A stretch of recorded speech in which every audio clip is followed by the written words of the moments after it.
Ассаляму алейкум ва рахматуллахи ва баракатух. Бисмиллах. Алхамдулиллах. Салату вассаляму аля расулиллах. Уроки поминания Аллаха. И мы с вами проходим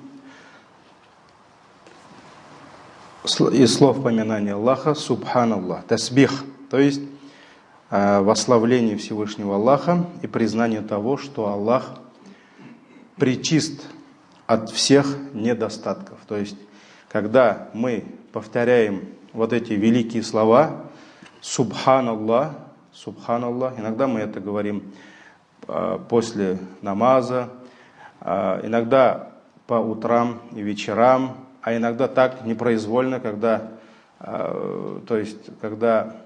что-то случается, там мы чему-то удивляемся, восхищаемся, да, Субханаллах мы говорим. Вот. То есть мы должны понимать значение этих слов, то, что человек признает, что Аллах, Он пречист от всех недостатков. И у Аллаха не может быть недостатков, пороков, изъянов ни в Его атрибутах, в Его именах и качествах, ни в Его делах. Поэтому все, что Аллах Тааля делает, в этом есть мудрость Аллаха, в этом есть безграничные знания. Даже если иногда мы в Его деяниях что-то не понимаем, проблема в нас. То есть у Аллаха не может быть ничего без мудрости, без Его знаний. Поэтому, Субханаллах, Аллах пречист от всех недостатков. На прошлой лекции мы с вами вспоминали аяты, где Аллах Тааля приводит нам эти слова Субханаллах в разных формах. Саббаха, юсаббиху, субхана. Сегодня давайте посмотрим на сунну пророка, саллаллаху алейхи вассалям. На самом деле очень много хадисов, которые указывают на то великое положение, которое занимает вот это слово тасбих, Субханаллах. И очень много хадисов, которые указывают на величайшие награды, которые получит мусульманин за то, что он будет говорить эти слова, восславлять Всевышнего Аллаха. Давайте, иншаллах, будем перечислять их. Самый первый хадис, который указывает на то, что тасбих – это одно из самых любимых Аллахом слов. Этот хадис мы с вами уже неоднократно вспоминали. Этот хадис указывает на 4 слова, которые являются ахаббуль калям иляллах. То есть, как пророк саллаллаху алейхи ва саллям сказал, это самые любимые перед Аллахом слова. Арбаа, 4, их 4. Субханаллах, то, о чем мы сегодня будем говорить. Вальхамдулиллах, Субханаллах, пречист Аллах. Вальхамдулиллах, вся хвала Всевышнему Аллаху. Валя иляха илляллах, и нет истинного божества, кроме Аллаха. Валлаху акбар, и Аллах велик. Этот хадис в сборниках имама Муслима. Также от Абу Зар, хадис, который мы слышим от Абу Зара, ради Аллаху анху, который сказал, что посланник Аллаха, саллаллаху алейхи ва саллям, его спросили, айюль калями авдаль, то есть какое из слов является наиболее достойным, на что посланник Аллаха, саллаллаху алейхи ва саллям, ответил, мастафаллаху ли маляикатихи ау ли гибадихи. Самое достойное слово – это то, что Аллах избрал для своих ангелов или для своих рабов. Что же Он избрал? Посланник Аллаха, саллаллаху алейхи ва саллям, сказал Субханаллахи ва бихамдихи. То есть пречист Аллах ва бихамдихи, и вся хвала Ему. То есть это то, самое великое слово, одно из самых величайших слов, это то, что Аллах избрал для своих ангелов или для своих рабов. Это Субханаллахи ва бихамдихи. Следующее достоинство. Посланник Аллаха, саллаллаху алейхи вассалям, сказал: кто скажет «Субханаллахи ва бихамдихи».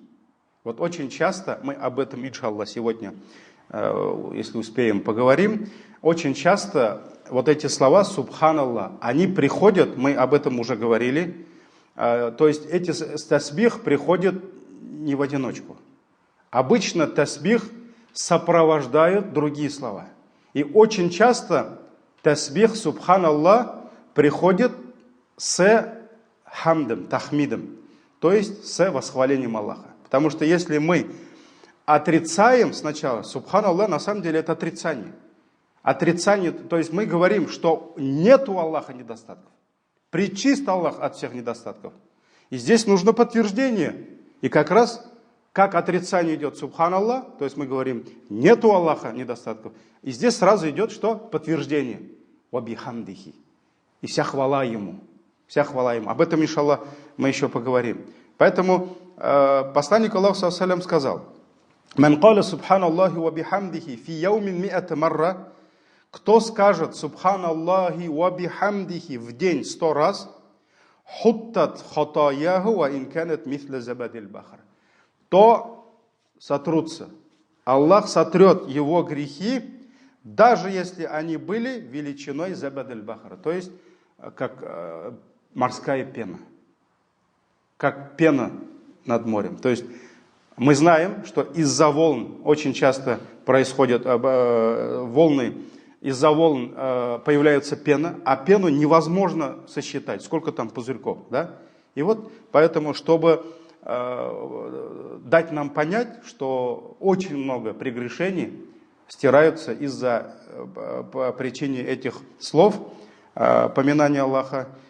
То есть пророк, саллаллаху алейхи ва саллям, помогает нам представить, что вот пены очень много, даже если столько у нас будет прегрешений. Речь идет, конечно, не о великих грехах, потому что мы знаем, что кабаир, то есть большие грехи, харамы, они прощаются только после тауба и после выполнения условий покаяния. Так ведь?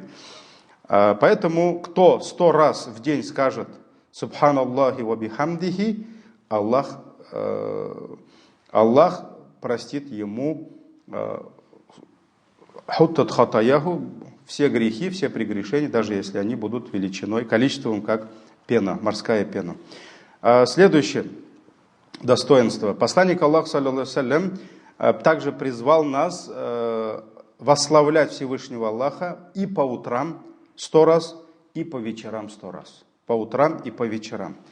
И этот хадис в сборниках имама Муслима, достоверный хадис от Абу Хурайра, радийаллаху анху, что посланник Аллаха, саллаллаху алейхи ва саллям, сказал: «Ман каля хайна юсбиху ва хайна юмси», то есть кто скажет, когда достигнет утра и достигнет вечера, «Субханаллахи ва бихамдихи», те же слова, «Ми'ат марра», 100 раз, то есть утром 100 раз, вечером 100 раз, «Лям яти ахадун яумал киямати би афдаля мимма джаа бихи, илля ахадун каля мисля ма каля аузада алейхи». То есть никто в судный день не придет к Аллаху с более величайшими делами, кроме того, кто сделал то же самое, то есть сказал то же самое, или же добавил к этому. То есть может кто может быть прийти с большим аджром? Кто скажет то же самое и добавит еще к этому. Поэтому субханаллахи ва бихамдихи по утрам 100 раз и по вечерам 100 раз. То есть вот, казалось бы, это не такие сложные слова, да, и учить их не надо, прямо там страницами, да, как суры, но проблема в том, почему мы не используем это, мы забываемся. Мы предаем все это забвению, поэтому нужно постараться как бы превращать вот повторение этих зикров уже в часть нашей жизни. То есть, может быть, кто-то там на телефоне может напоминание поставить, да, вот будильник, практически, наверное, мало кто без будильника утром просыпается, да. То есть это же обычное дело. Мы ставим будильник. Во сколько? Там на утренний намаз, там на тахаджуд кому-то надо, да? Кому-то завтра в школу не надо детей отвозить. там побольше можно поспать, да, то есть это же нормальное дело, да, вот то же самое можно поставить по утрам, там, скажи Субханаллахи ва бихамди. Даже есть программы, машаллах, братья разработали программы, которые напоминают тебе после магриба или там после восхода солнца или во время восхода солнца говорить такие-то, такие-то слова. Ну, это можно даже как будильник или как, например, там планинг, по-моему, называется, да, планинг, органайзер электронный, он тоже напоминает. Ты можешь написать там в 7 утра или там 16:00, там, чтобы ты повторял эти слова. Иногда просто нужно нам напомнить, а мы это скажем.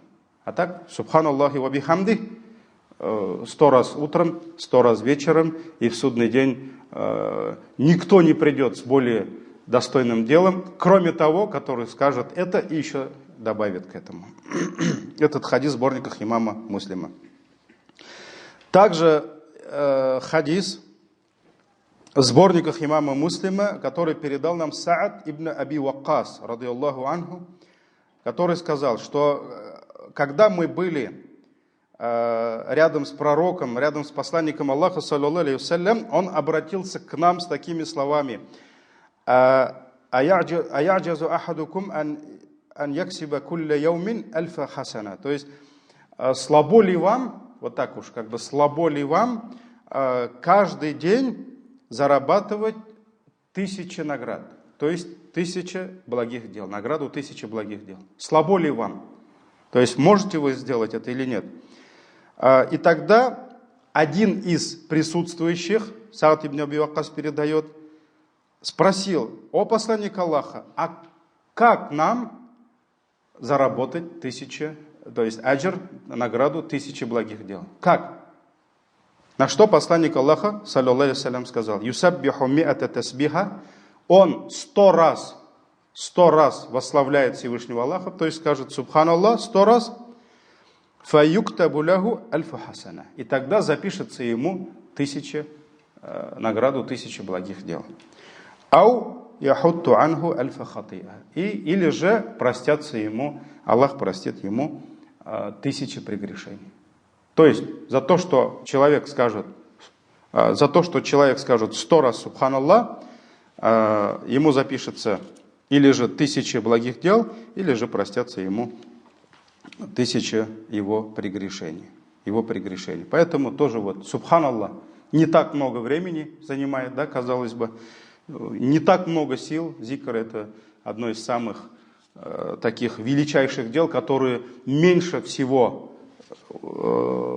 забирает наши силы. Так ведь, особенно язык, он привык работать денно и ночно. Поэтому наоборот, чтобы язык ерундой не занимался, болтовней, гайбатом не занимался, наоборот, надо его загружать.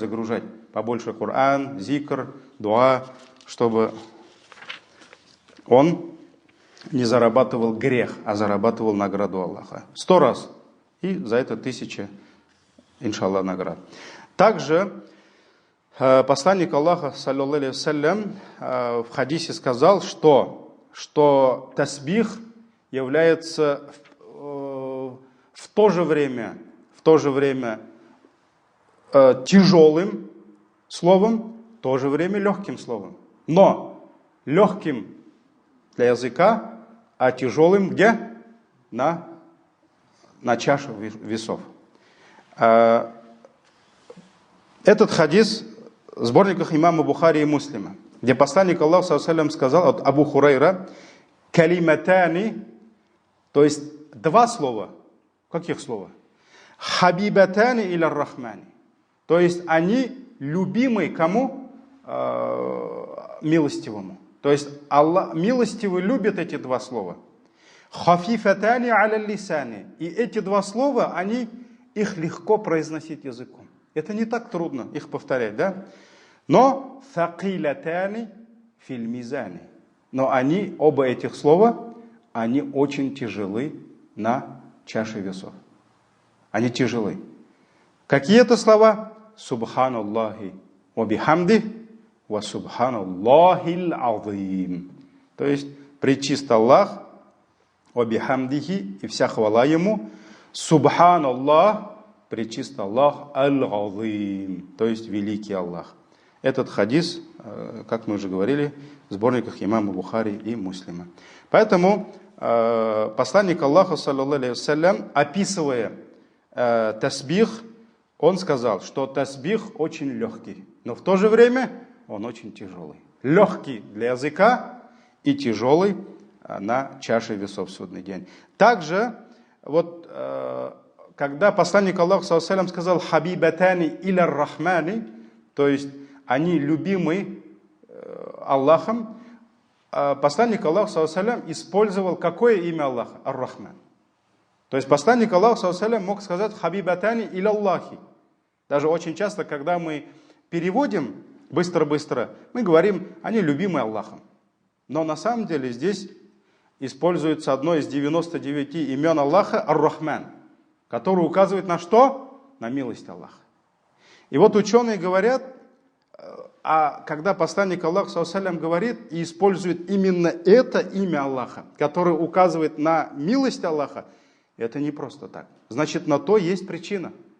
И вот через тасбих, ученые говорят, то есть восславляя Всевышнего Аллаха, признавая Его чистоту от всех недостатков, мы идем к чему? Мы идем к милости Аллаха.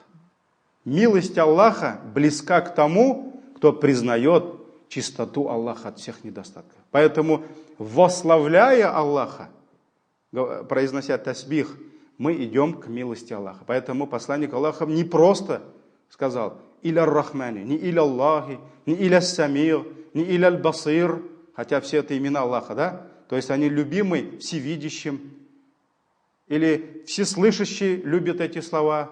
Аллах мог сказать «Аль-Кахар», да? То есть сокрушающий слышит эти слова. Эти имена используются, когда нужно остановить кого-то. Эти слова используются, когда нужно устрашить кого-то, предупредить кого-то.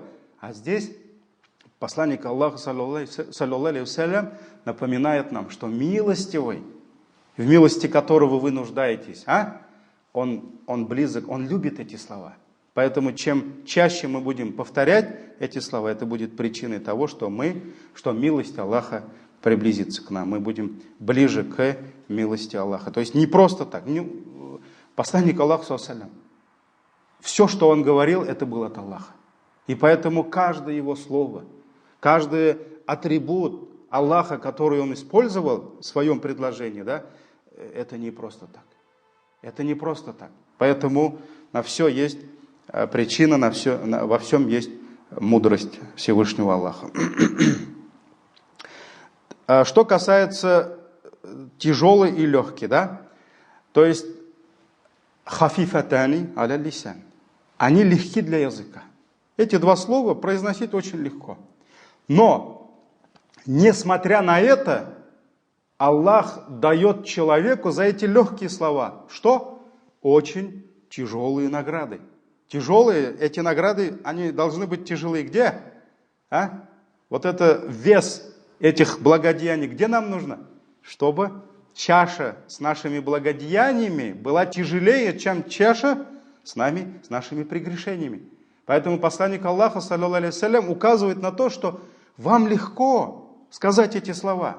Не так много сил, времени отнимает, но, несмотря на то, что это несложный зикр, за это Аллах наградит вас тяжелыми наградами, большими наградами в судный день. И это тоже указывает на что? На милость Аллаха. Рахман. Потому что Аллах любит эти слова. И за короткое время, небольшой труд, который требует от нас эти слова, мы получим тяжелую награду, большую награду, иншаллах, в судный день. Аджрун азим, великие награды. Следующее достоинство. Хадис в сборниках имама ат-Тирмизи, Ибн Хиббана, Хакима, от Абу Зубайра, ан тарик Аби Зубайр, ан Джабир, радиаллаху анху, от Джабира, радиаллаху анху, что посланник Аллаха, саллаллаху алейхи вассалям, сказал: кто скажет Субханаллахил азим ва бихамдихи, пречист Аллах от всех недостатков и вся хвала Ему, гурисат лаху нахлятун фил джанна. То есть будет посажена за него пальма в раю. То есть сад, который ждет своего хозяина, да, там будет посажено дерево. За то, что он сказал один раз, что Субханаллахи ва бихам. Субханаллахи аль-азим ва бихамдихи. Поэтому, альхамдулилля, каждый раз, когда мы повторяем вот эти величайшие слова, да, каждый раз, когда мы признаем, что Аллах велик и Он пречист от всех недостатков, альхамдулилля, Аллах приказывает посадить, мы обустраиваем наш сад. Наш сад где? В раю, иншаллах, в раю. Поэтому все, что мы делаем, это для кого? Это для нас. Это для нас. Также несколько хадисов давайте вспомним, прочитаем про кафаратуль маджлис, искупление маджлиса, собрание. Потому что по сунне пророка, сунна пророка, призывает нас после завершения какого-либо собрания, неважно, это урок, это просто маугиза, какой-то короткий вагаз, напоминание, может быть, это просто по мирским каким-то делам. Вы где-то собрались, там чай попили, где-то там, я не знаю, обсудили работу какую-то, с кем-то там сделка была, да, вот мусульмане собрались. И вот сунна призывает нас в конце этого собрания произнести следующие слова. Субханаллахи ва бихамди, субханакаллахумма ва бихамдик, ашхаду алла илляха иллян, астагфирука ва атубу илейк. И вот здесь этот зикр начинается с тасбиха. Давайте хадис. Посланник Аллаха, саллаллаху алейхи вассалям, сказал, хадис от Нафи' ибн Джубайр ибн Мут'им, от его отца, который сказал, что посланник Аллаха, саллаллаху алейхи вассалям, сказал, ман каля, кто скажет, субханаллахи ва бихамдихи, пречист Аллах от всех недостатков и вся хвала Ему, субханакаллахумма ва бихамдик, субханака, то есть чистота Твоя, о Аллах, славен Ты, о Аллах, ва бихамдика, и вся хвала Тебе принадлежит. Ашхаду, я свидетельствую, ан ла иляха илля ант, что нет истинного божества, кроме Тебя. Астагфирука, я прошу у Тебя прощения. Ва атубу илейк, и я каюсь перед Тобой. Факалаха фи маджлиси зикрин канат каттаби'и ютбаху алейхи. И если он скажет эти слова после собрания поминания Аллаха, то есть это было собрание, где просто поминали Аллаха. Здесь гайбатом не занимались, здесь не было лжи, здесь не было болтовни, здесь не было, никто не повышал голос, просто читали хадисы, аяты. Да? Казалось бы, а где грехи, которые нужно искупить во время этого собрания? Нет, сунна призывает во всех случаях произносить эти слова.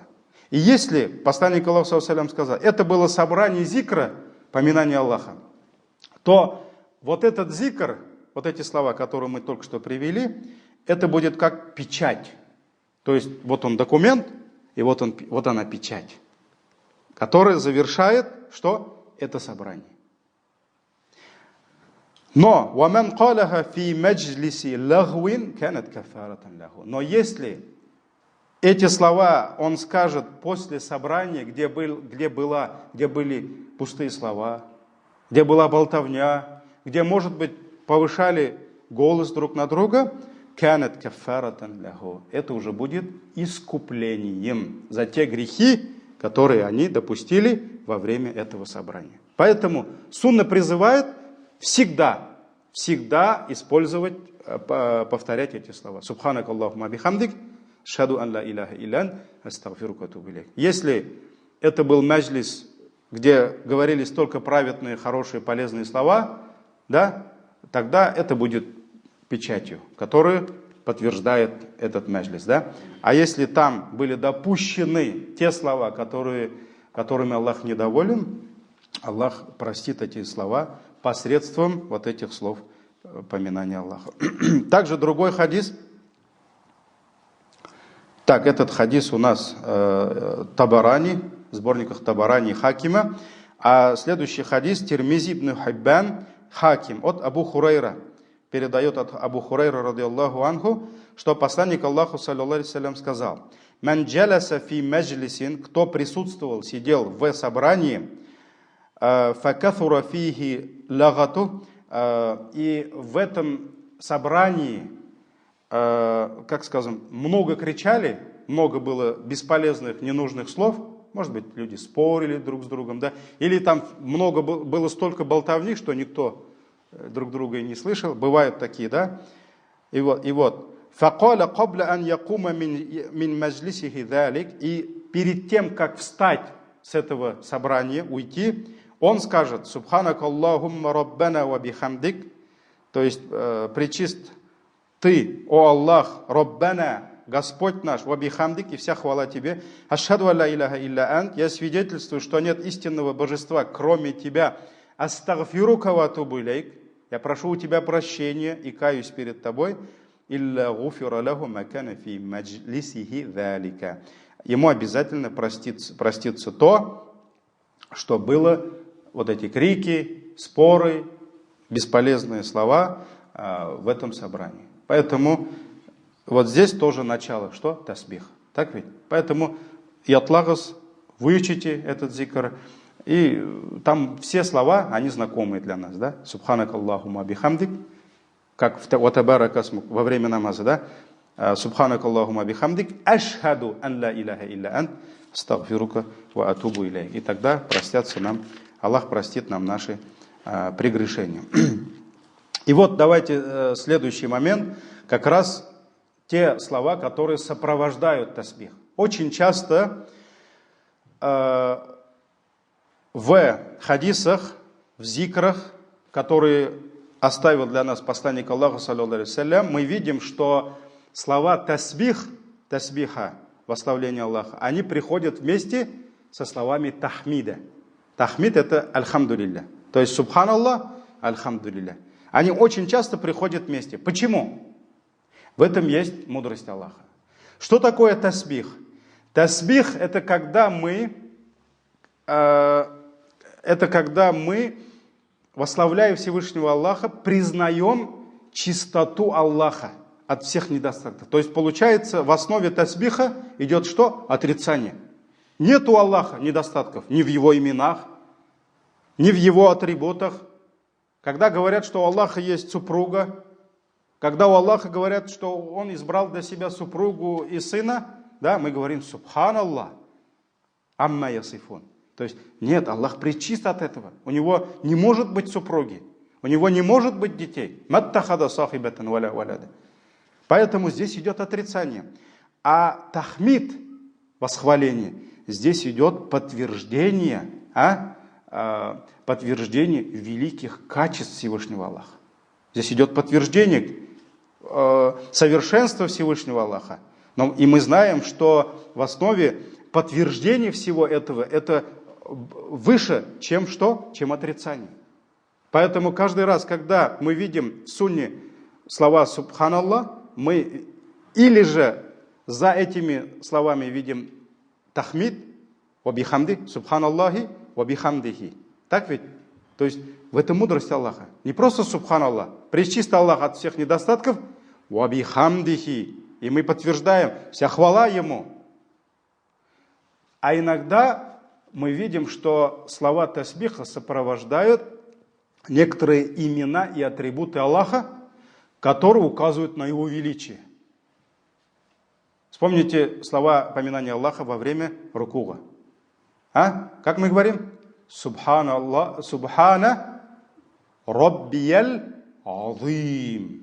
Мы говорим Субхана, пречист, Раббия, мой Господь. Пречист мой Господь, какой Он? Аль-Азим. Он величайший. Не просто Субхана Рабби, да? А Субхану Рабби Аль-Азим.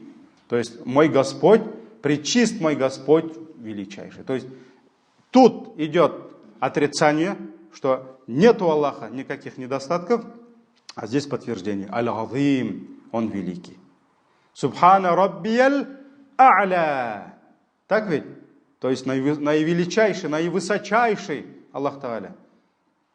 И даже во время намаза, да, когда мы произносим первый такбир, который называется такбиратуль ихрам, Аллаху Акбар, и говорим Субханак Аллахумма ва бихамдик. Так ведь?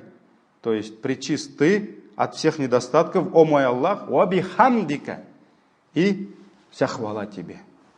Ва табарака смук. Здесь уже идет восхваление Всевышнего Аллаха. Также очень интересный момент. Вот кто из людей наиболее достойно восславляет Всевышнего Аллаха, то есть признает чистоту Аллаха от всех недостатков и подтверждает величие Аллаха. Это пророки. Это пророки. И вот поэтому, когда Всевышний напоминает нам о том, что Он пречист от всех недостатков, Он дает салям, приветствует кого? Того, кто лучше всех это признает, и того, кто более достойно, самым достойным методом восславляет Всевышнего Аллаха и восхваляет Его. Это пророки. Это пророки. Поэтому сурату Саффат, последние аяты, Всевышний говорит: Субхана, то есть пречист Роббика, твой Господь, который является Роббил Изза, который является Господом могущества, величия. Амма ясифун. Пречист от чего? От того, что приписывает Ему. То, что люди говорят, что есть помимо истинного божества, есть другие божества, которые говорят, что Аллах избрал для себя супругу, сына, да, Аллах говорит Субхана, Аллах, пречист Аллах, твой Господь, Господь величия, могущества, амма ясифун, от того, что Ему приписывает. Ва салямун аляль мурсалин. И приветствие, мир кому? Пророкам, которые лучше всех понимали чистоту Аллаха от всех недостатков и которые лучше всех подтверждали Его величие. Вальхамду лилляхи раббил алямин. Субхану раббика раббил иззати амма ясифун.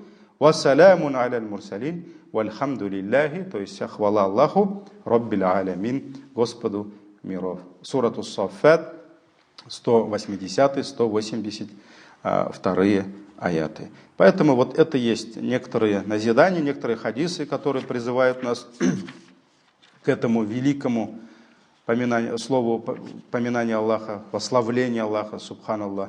И, иншаллах, на следующем уроке мы еще продолжим, потом уже перейдем к словам восхваления Аллаха. Альхамдулилля. Субханак Аллахумма ва бихамдик. Ашхаду ан ла илаха илля ан. Астагфирука ва атубу илейк. Джазакум Аллах хайр. Саляму алейкум ва рахматуллахи ва баракатух.